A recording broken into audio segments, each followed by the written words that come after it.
If this is what women are hearing and this is what they're being told, this has to change. And maybe I'm the person to do that.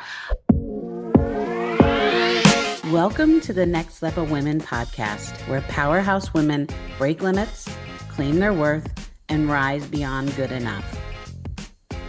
I'm Jennifer Perri, a transformational coach, best-selling author, and fierce advocate for women reclaiming their power. After overcoming adversity from an abusive marriage to Guillain-Barré syndrome, I've made it my mission to help women rise above limiting beliefs, unlock their genius, and create lives of freedom, ease, and fulfillment.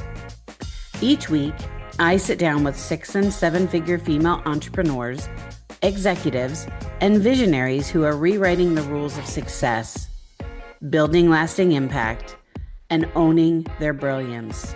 Together, we'll share strategies, breakthroughs, and unfiltered conversations designed to inspire your clarity, confidence, and next level power. This isn't just another business podcast. It's where transformation meets legacy and where unstoppable women rise. Welcome to the Next Level Women podcast. Welcome to the Next Level Women podcast, where women stop waiting and start choosing what's next. I am your host, Jennifer Perri. I'm a reinvention and divorce coach, a mindset and money strategist, and CEO of Shiro Life and Empowerment Coaching. Each week, I sit down with powerful women who are redefining success and building lives on their terms. Our guest today is Anna Felix. How are you, Anna? I am great. I'm so happy to be here. I'm so happy to have you here. Anna and I know each other a little bit, just a little bit. Like we just kind of entered each other's worlds, what, maybe 2 years ago? Yeah, at Maybe least 2 years? Has it been? Has it been 2 years? Where is everything going? that. I have no It's idea. going very quickly. It's going very, very quickly, very quickly. But every one of my podcasts has a theme, and today's theme is when life changes, so does your money. So before we really dive in, I'm going to brag on you for just a couple seconds, Anna. So you're just going to have to bear with me. I know hearing all these things about yourself is horrible, but you're going to have to hear them anyway. So Anna is a smart money strategist with Stronghold Wealth Partners, and her motto is plan tomorrow, today. After becoming a widow, Anna experienced firsthand how overwhelming and inaccessible financial systems can feel, especially for women who are navigating major life transitions. Today, Anna helps women become financially bulletproof through smart, safe, and strategic financial planning rooted in education, empowerment, and long-term security. I think you are like my kindred sister. I'm just gonna like say that because we have so many similarities in how we support women, especially in the financial side of things. So I have a bunch of questions for you if you're ready for them. Yes, I am. Absolutely.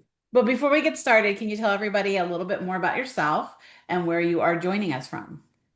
Yes, so I am in Central California. I am a California native. So um, I love that, the diversity that we have here in the state, and it's been a great place to grow up. I speak 3 languages, so I am half Spanish and half Portuguese, and I speak all of those languages and served as an interpreter for a while. So that's something that often people don't know about me, but been in courtrooms and doctors' offices and at big conventions doing simultaneous translation. So kind of a thing that you would never imagine, right? But I didn't that's know how it that. goes. I didn't know that at all. That's amazing. And that's pretty powerful to have too, the ability to be bilingual in a, I mean, especially in a financial setting. It comes in I'd just be honest for sure. yes. Yeah. Well, I want to touch base a little bit about your origin story. And you became a widow, and you described navigating your finances during that time as moving through some very murky waters. And how did that experience become the turning point that kind of led you into the work that you do today? Yeah, well, like I always say, it's the worst time of your life for lots of reasons, and then to have additional things coming up are it's just it makes it so overwhelming. So, in my case, I lost my mother 39 days after I lost my husband, so it was just emotionally overwhelming, like more than you could. I just felt like every breath sometimes just hurt so much. It was crazy. But in the background, there was this financial thing. We had had a severe car accident 5 years prior to my husband passing, and so he and my daughter had brain injuries, and we were navigating all of that. Like they don't send you home with a book on how to deal with all those things, right? And so we had chosen a lot of therapies that were not covered by insurance, and so we had this looming debt type of situation going. And now with his passing, it was like, oh my gosh, I've got to start over. I'm 42, and we'd had to sell our business through all of this, and it was just like, what am I going to do now? And so I really just needed direction and guidance, and I went looking for that and met with several advisors, but the last one, the conversation, now I realize it was a gift, but at the moment it was crushing, because I wasn't the average advisor wants you to have, 500,000 under management, and I wasn't the ideal client. I get that. But it was like there was no information out there that they were even sharing. And so what this gentleman said was, I really don't have the time to answer your questions, and you really should just marry a rich guy. Oh, well, there you go. And like That's I said, crazy. at the moment, I was just like, I couldn't believe that I was hearing that. And secondly, it was just like, oh my gosh, like this is what you have to offer. Like to this day, I would love to know what my face was saying, because I was all over the place with that. But it was a gift in that after I said, this appointment is over, and I took off and I was walking back to my car, and I thought, just on a human level, I would have handled that so much differently than he had, right? And so I thought, there's something here. Like if this is what women are hearing, and this is what they're being told, this has to change. And maybe I'm the person to do that. I don't have the means and the tools right now, but I think I'm going to have to go find them. And Yeah. so yeah, and so that's really what happened. Is I just really, as I had done a deep dive into brain injuries, as I'd done a deep dive into learning languages, it was like, this time it's going to have to be finances and money, and how does it work, and what are my options out there? And that's really where the idea was born. And, in that moment, I didn't see what it evolved into, but I just knew that no one else should be in this spot. Like if I could make it so that no one felt like this in this moment, then that should probably be what I do, because it just makes sense. And I think the experience, because my story is pretty similar to that, is that I couldn't find who I needed to help me. And I Yep. had to kind of go out and figure it out on my own, which you did, when you're with your husband, your daughter's brain injuries and things like that. You had to educate yourself in a space that you probably weren't very familiar with.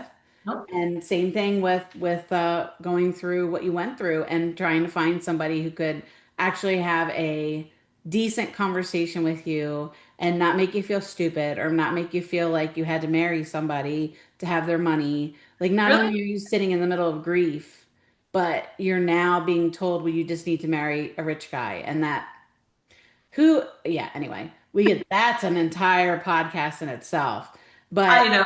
I think it's almost like they always talk about on websites, oh, you want to have a great user experience. Well, I get it. You want to have an in-person great user experience for the person who's sitting across from you at the table, whose life is falling apart, and you're supposed to help them and answer their questions, not make them feel stupid or diminish that. And I see that happens so much, and I hear it. Especially, I've been in the finance world for 2 decades. I think that's probably what originally linked us together, Yeah. and the story after story after story, sitting down with women and me saying, well, what do you think about that? Like they had never had somebody ask them that question. They had them ask the partner that was sitting next to them that question, or the dad who was sitting next to them with that question, but never them directly. How do you feel about your money? How do you feel about how you relate to this? Why don't you open your statements? All of those things. And I'm sorry that happened to you, but I'm also very happy that it happened to you because of what you went on to create for that to make sure that didn't happen again. Yeah. And, I'm sorry, go ahead. No, no, I was just gonna say, and that's why I call it a gift because at the time it wasn't, but it did turn into one for myself and for those that I help today. Absolutely. And and I know that you're a strong advocate for financial literacy, as am I.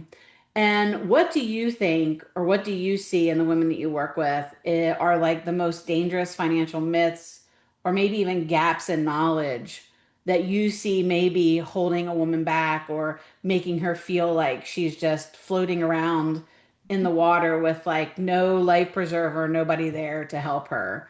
What do you see? Yeah, a lot of different things.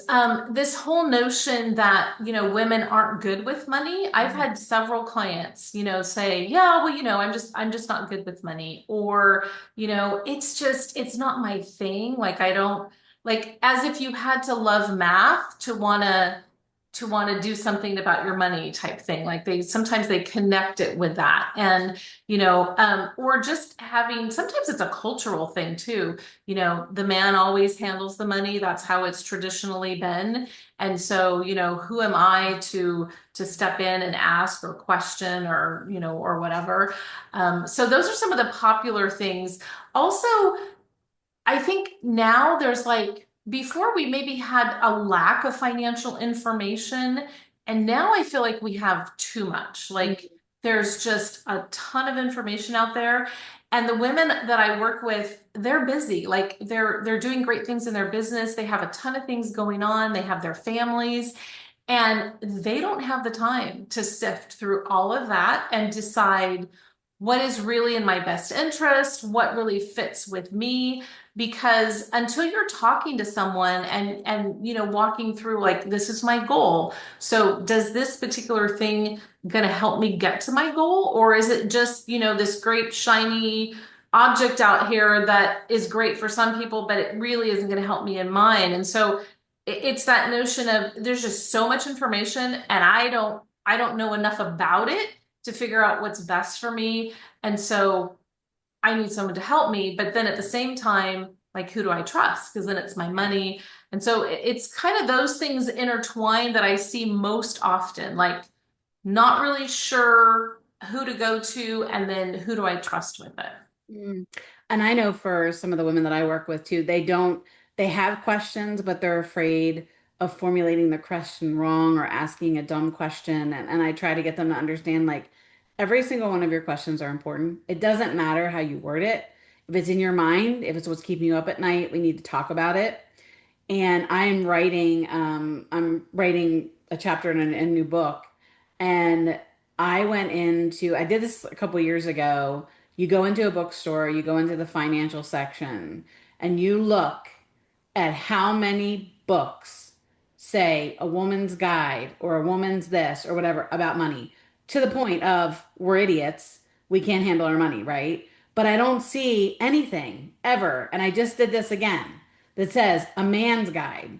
There isn't. They just assume. Now, there's tons of books that talk about picking stocks and, currency trading and doing this and doing it Warren Buffett's way or doing it like, I get it. Like, but none of them are specifically calling out men.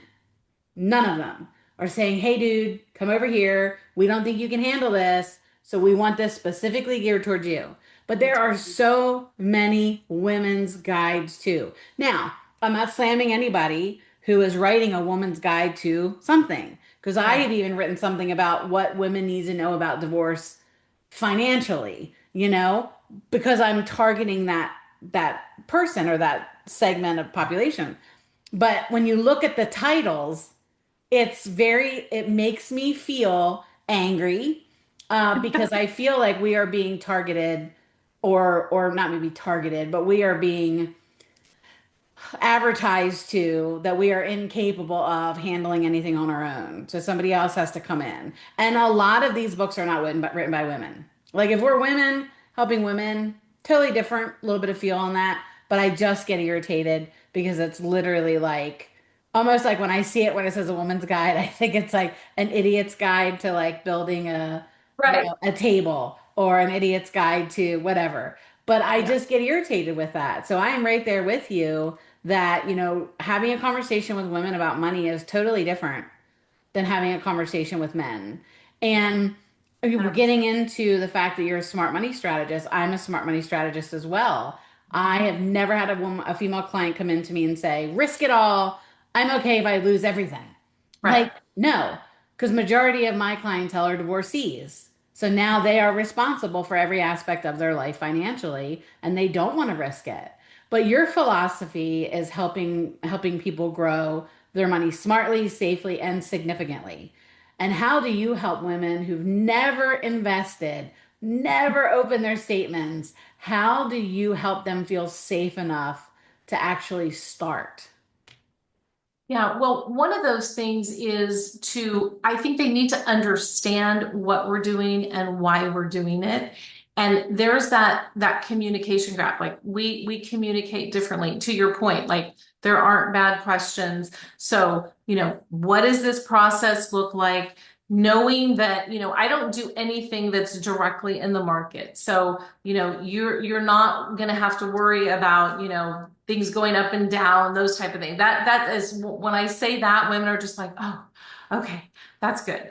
Very good. And then, and then I explain, this is what we're doing, based on what their need is. I'm saving for retirement. I want to protect my family if something happens to me. I'm a business owner. I'm the business. If something happens to me, how will we continue? How will we pay the bills? How will we do the things? Well, these are the plans that we can put together that will do that. And so when they see this is my concern, this strategy is going to address this concern specifically, then it's like, okay, this makes sense. I understand how it works. I understand what the limitations are. And that's perfect. I want to do this. Other women are like, I want to know that I have enough money in my future. My whole life I was told put money in a 401k, but nobody can tell me now what does that translate into as in like monthly money? Do I have enough? Like I have longevity in my family, which is a gift. That's awesome.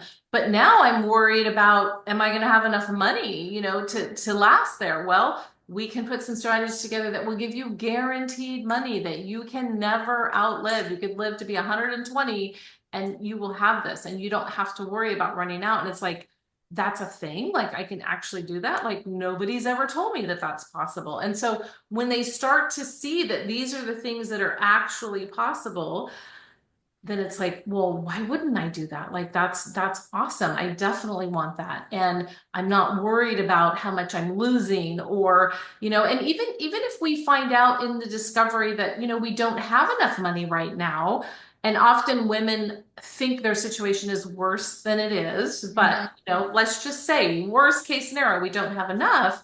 The sooner we start, there's things that we can do to, up level the situation and fix it. And I think that's another thing that I often see is that women are worried about that they don't have enough or that, they know they haven't planned enough. And so it's that I'm going to have to like come to terms with it. I'm going to have to tell somebody and show somebody that I haven't done this. And I really try to make that just a time of there is no judgment here. I mean, after you've heard my story, like, yeah, I didn't know the things. I had no idea. I had people telling me, look, it's your only hope is you got to find a rich guy, right? Like you got to be, you got to be in a really bad situation for that to be the only thing that they offer. But there are things that you can do and we can go up from there. But the sooner that we know about it, the sooner that we can act upon it. And so that's something I'm always saying is, even if it's the worst case scenario, how soon do you want to know? Do you want to know Right. today or do you want to wait more and more time, which is what we tend to do? But it's really in our best interest to tear the band-aid off, just talk to someone that, no judgment, no stress. Let's just find out where we are. And if we're not as bad, then that's going to be great news. And if it is as bad as we think, okay, but now I've got more time to actually figure it out. And I think the atmosphere in which it's done it makes it, so much easier. And I know just a couple weeks ago, I had a gal that was referred to me by someone else. and she was really in a stressful place. She had just lost her job. She had a lot of things going on, and I just let her talk. I just let her express where she was, and it was giving me an idea of, you know, what the true problems were. A lot of it was just she was just emotionally spent, and you got to just let that out, right? And then at the end, she was like all done, and she looked at me and she was like, wow, Mhm. I feel better. And I was like, she literally just needed to get all that out. And then it was like, okay, so what can we do from here? And just by taking some notes of some of the things that she said, there were like three things that I was like, let's target these. Let's start with these. And at the end, she was like, I just feel so much better. Like this was, I was thinking, I really didn't do very much. Like, there was nothing too special or fancy about what I did, but it was really just listening to her and just letting her be in the space that she was in. She was able to just get that stuff off her shoulders. And then it was like, it became clearer, right? Like we can see more clearly when we just, we can just be and we can, and so, sometimes it's as simple as that, where women don't feel like they have a space where they can do that, that there's going to be judgment. And by creating that, it makes it much easier. It does. And yeah, I used to do it to where when they first came in and I had a first meeting, most people, you give them a checklist of what to bring, right? Bring your statements, bring all the things that, we may or may not talk about. But I think that was just more of for me to see that they were serious about getting things together because I never even looked at them at the first appointment. Never did.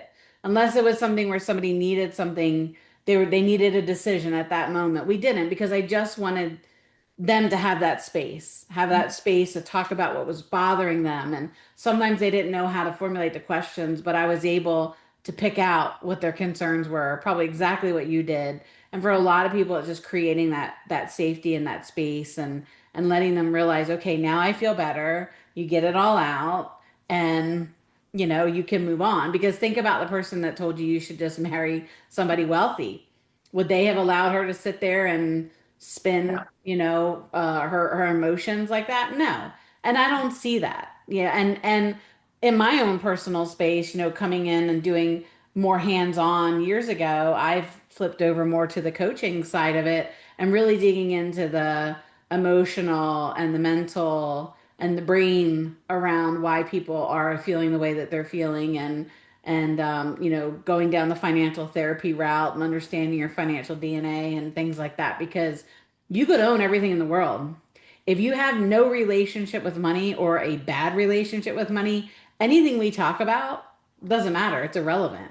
You need to understand who you are as a person, and you can't let someone like me or you or somebody else tell you what you should do with your money if you have a total disconnect from it. So I appreciate that you're creating those spaces because they're so important. If, for the women that are listening to this, what financial steps? I know you work a lot with women that are in transition, divorcees, widows. What do you see are some steps that they need to take before a big life transition happens while things are still stable and while they're still asking the questions and you don't want to be planning for retirement the day you retire. So what are some financial steps that women should take before life transitions on itself?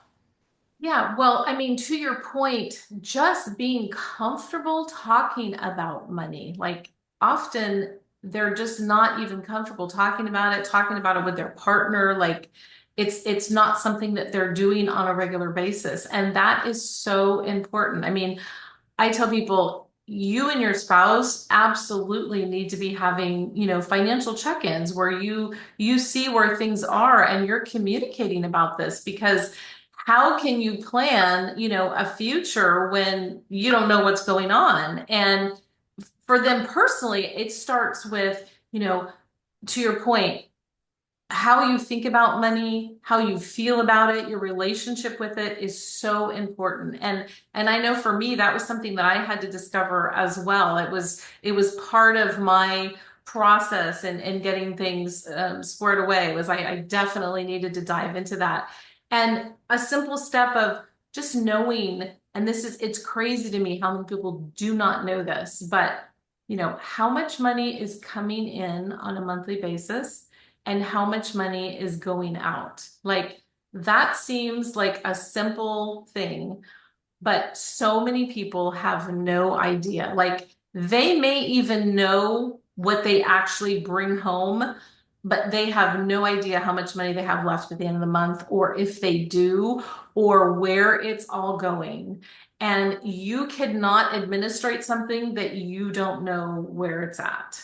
And so, sometimes I'll have them, depending on, everyone's different, but if I see that that could be an area of difficulty, then I'll say, I want you to go and figure out for a month where everything is and what your expenses actually are. And I actually had one gal come back with an extra $300 that she found.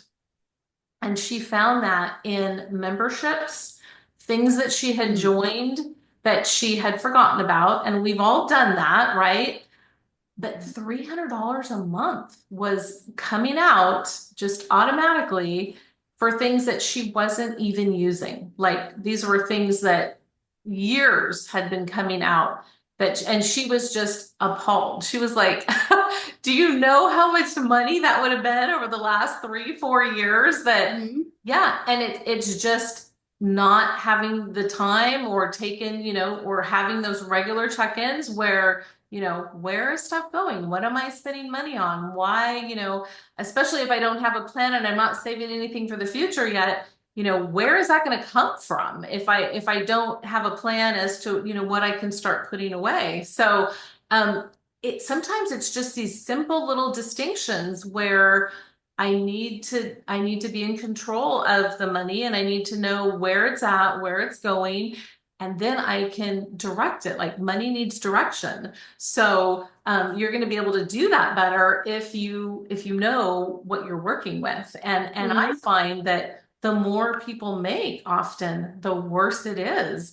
Mhm. because they don't notice so They don't much. miss it. This went out, yeah, and that went out. But when they take charge of it and they look at it, it's like, I could have done this and that, now that they know what's possible. Oh my goodness. So, yeah, I feel like the sooner that women, if you're not comfortable with that, then realize that it can really be eye-opening for you. Because I think a lot of times the thought process is, I don't want to have to, be like in a tight budget, or I don't want to have to be Right. controlled that way. And it's not about that. It's just like, what are you currently doing? Um, and how much is that actually adding up to? I actually had a gal that she was like, oh yeah, I've always had the plan of saving at least $200 a month, but I never did it. And I was like, well, you didn't direct it directly into an account or anything. She said, no, I would be like, okay, I'm going to save $200 a month. And then I'd see something I wanted and be like, okay, well, I'll just save $100 a month this month instead of that. And then it would end up being $300 or $400 before the end of the month. So understand that your head and your heart will play tricks on you if you don't know where it's actually going. Well, and subscriptions, I ended up getting, I think it's Rocket Money, one of the Uh-huh. apps that just will continuously remind you of subscriptions. Yeah. And because every once in a while, see, I'm like, oh, I want that. And it's like, oh, well, it's 4.99 for the first 10 days. But then you Right. don't look at the little fine print where it says it kind of renews and then it's like $400 or whatever else. But yeah, it's so now it kind of scrapes for my account and says, okay, this one's coming up for renewal. Are you ready to look at that? And what's gotten a little tricky and a little sneaky is there are a couple of things that I renew on an annual basis. And before you would get a notice that said, hey, and next month you're coming up for a renewal. I'm not even getting those anymore.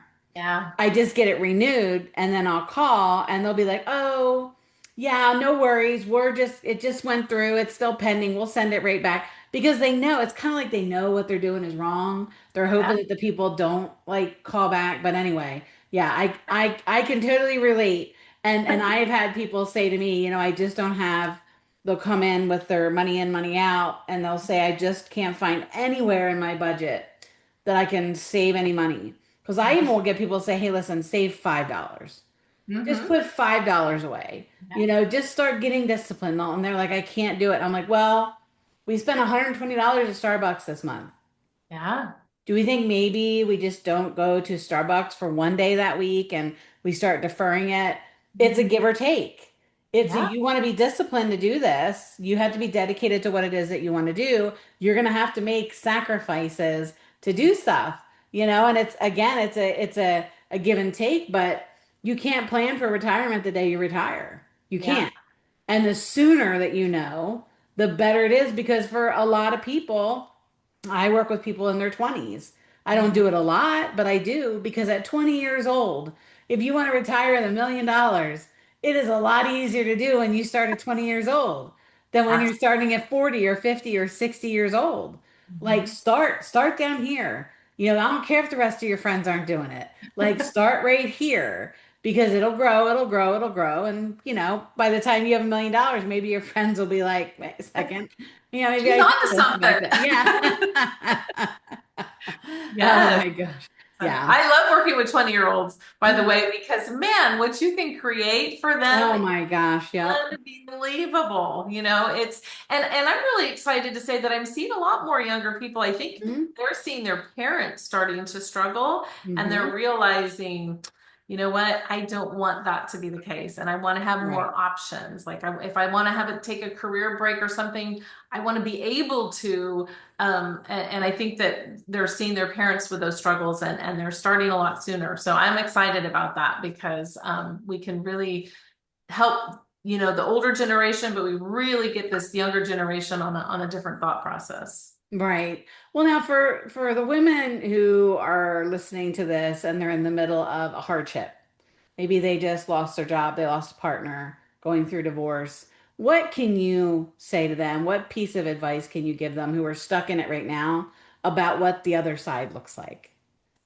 Yeah, what I would say is, don't lose hope. You're in the moment where you are and, embrace that, accept it. It's difficult, but know that it is absolutely brighter on the other side, that you can navigate through it, even though in the moment it may not feel like it, but every little step that you take towards creating what you want for the future is going to just amplify one on top of the other, and you will get out of it. I look back and think, wow, I really didn't see that I could be where I am now compared to that.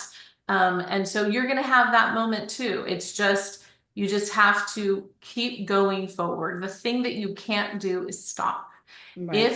If you stop, it will be a problem. If you keep moving forward, you will have success.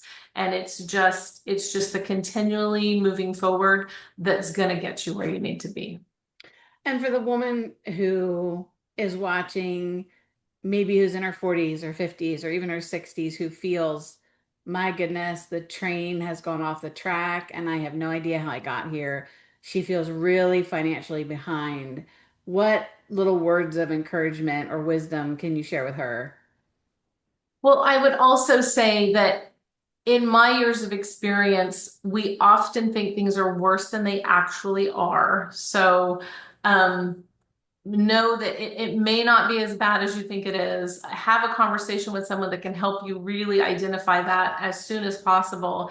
And the same type of thing, like there may be things that you don't even know about that are possible within your situation that can just make a huge difference. I'm going to tell you a quick story about someone that was 72 and only had $40,000 in her 401k, and five advisors had told her that she would never be able to retire. And with 40,000 at 72, like she doesn't have a lot of time to do that. But I was able to look at her situation. And honestly, at the time, I thought, after five advisors have told her that, like, I don't really know what I'm going to be able to do here.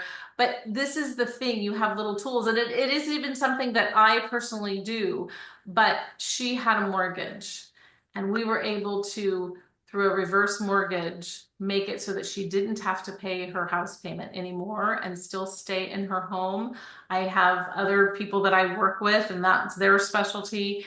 And she retired within 2 months, and she was just beyond ecstatic. And so, that scenario could have looked like, yeah, there's nothing she can do. And yet, she was able to stay in her home. She was absolutely able to retire and take care of her grandkids like she wanted to.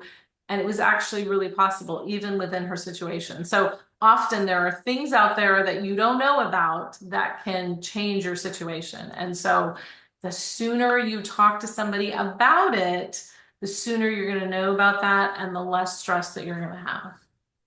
That is so true. Because, and I think too, it's all about continuing to advocate for yourself. Mhm. And if five people tell you no, and you just go on and you look for number six and number seven and number eight, and just Yep. don't give up. If you know it's something that you want to do, just keep trying to find the ways to do it and trying to find the solutions and the right people. Yep. I think one of the great things about the internet is that, I mean, I have clients all around the world. So it's just nice that I can log on here and see their faces and be there to support them. So don't give up hope. Don't look just in your existing area. Make sure that Right. you kind of venture out and look beyond that. Um, There's somebody for you out there for sure. Absolutely. And I created this podcast really to share stories for women to come on and kind of talk about their stories, what they face, what they overcome, what their next level income and their next level impact really looks like for them. And for Anna, going into your next level, what does that mean? What does that mean for you? And what are you going to be protecting in your own life entering into that next level? Yeah, well, it just means bringing more women with me on this path of abundance and learning more and sharing more and just making it easier for us to have the information that we need, feeling empowered and knowing that, yes, we're strong enough, yes, we're good enough, and yes, we can figure this out. And I do that at the same time while I'm building a life that I am really comfortable with the same non-stress, non-abundance, really my experiences have really shown me that, tomorrow isn't guaranteed for any of us. And so I want every day to just be, a good day, a day where I feel refreshed and really happy with the work that I'm doing, the people that I'm helping, and keeping space for taking care of me, taking care of the family, and spending time with friends and doing things that bring joy because it's all about we want to have the most joyful life we can. And even when I was going through very difficult times, even if it's just a smile to a stranger that you don't know what they're going through either. I mean, people would often that didn't know me later would be like, oh my goodness, like, but I'm just a believer. And if you've ever heard that song Smile by Nat King Cole, I mean, it's an older song, but the idea behind that is just radiate the best that you can because there are so many blessings that you will receive from having that attitude of it's going to work out, it will be okay. I just have to keep moving forward. I love that. I've loved talking to you. I think we probably could continue to Likewise. talk on and on and on and on, but we have to get ready to wrap up. And I want to ask, what is the best way for people to connect with you? Yeah, so the easiest way is to just go to my website, annafelix.com. That's with two N's, A-N-N-A, Felix.com. Awesome.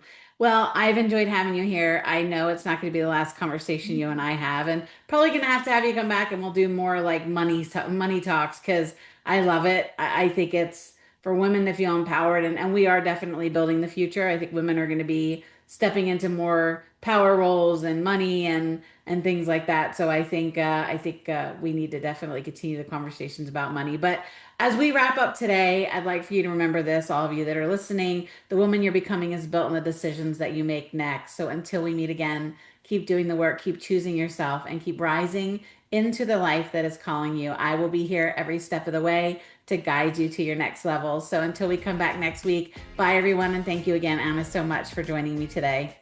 Thank you.